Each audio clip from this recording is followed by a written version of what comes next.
Om Swastiastu. Selamat pagi anak-anak kelas 7. Selamat berjumpa di awal tahun pelajaran baru, yaitu tahun ajaran 2020-2021.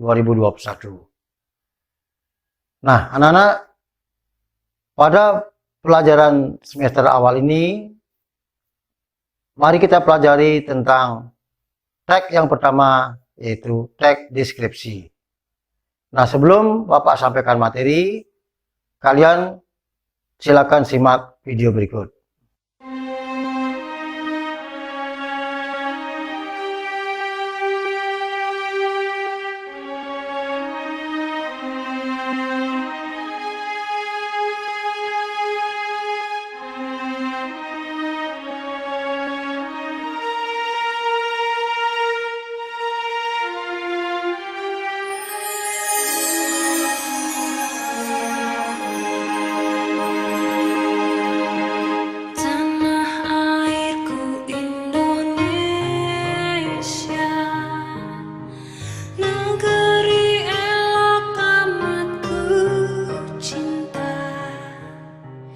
Tanah tumpah darahku yang mulia, yang ku puja sepanjang masa. Tanah airku aman dan makmur, pulau kelapa yang amat subur, pulau melati pujaan bangsa sejak dulu kala. Melambai-lambai liur di pantai, berbisik-bisik raja tanah,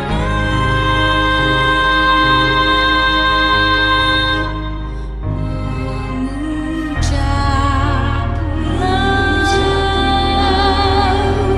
nan indah permai. Tanah airku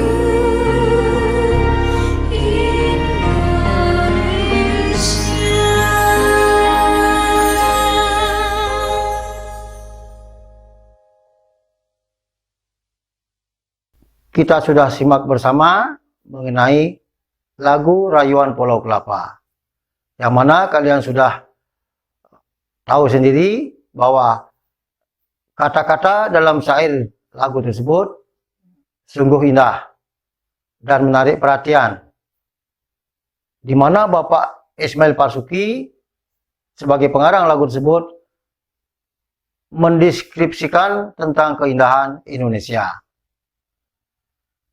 Tentunya di dalam deskripsi itu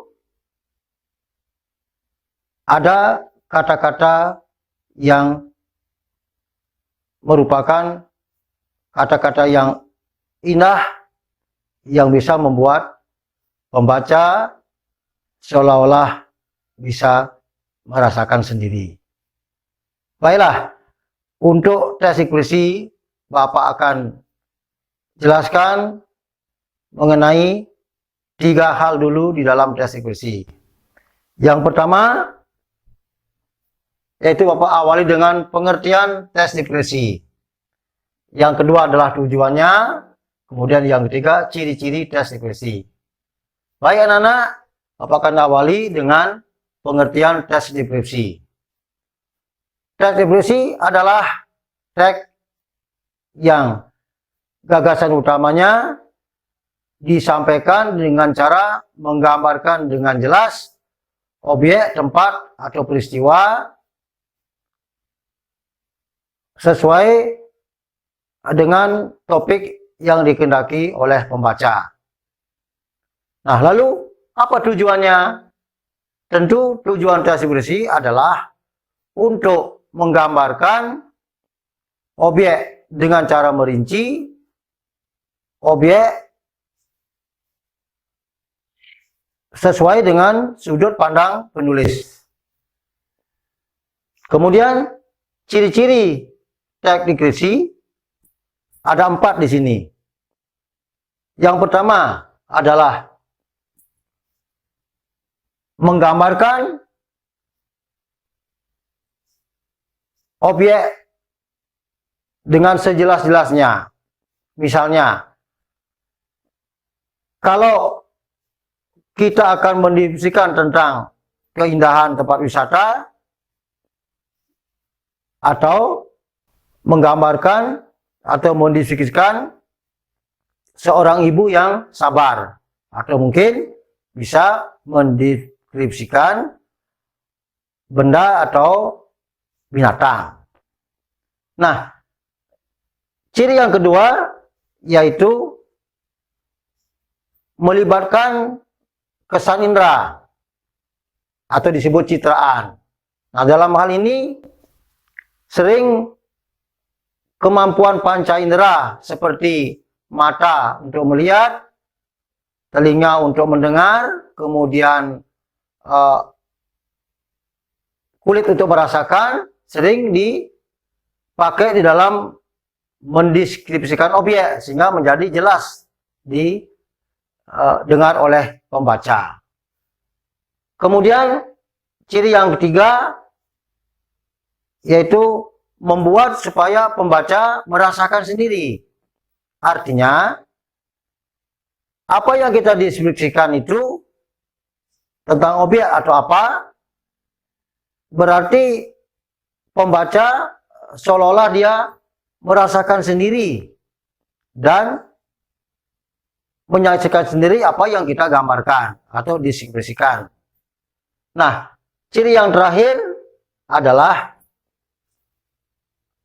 menjelaskan dengan rincian. Nah, di sini maksudnya dalam mendeskripsikan objek itu tentunya ada hal-hal yang dibuat serinci mungkin. Misalnya, kalau kita akan menjelaskan tentang deskripsi tentang topik si Bagas adalah kucingku, berarti di sini ada pengertian secara mengkhusus tentang si Bagas itu, yang mana kucing yang bernama si Bagas tentu lain daripada yang lain. Kemudian contoh lainnya misalnya deskripsi berjudul seorang ibu yang sabar. Artinya bagaimana membuat kesabaran ibu itu seperti ibu-ibu yang berbeda dengan ibu-ibu yang pada umumnya. Nah, itulah 4 ciri daripada teks deskripsi. Nah, mudah-mudahan anak-anak bisa memahami dari ketiga hal yang Bapak sampaikan. Nah, untuk pelajaran hari ini Bapak sampaikan sampai di sini dulu. Sekali lagi harapan Bapak semoga anak bisa memahami dan kita berjumpa pada pertemuan berikutnya. Selamat belajar dan semoga tetap sehat. Bapak akhiri dengan Paramasanti. Om Santi Santi Santi Om.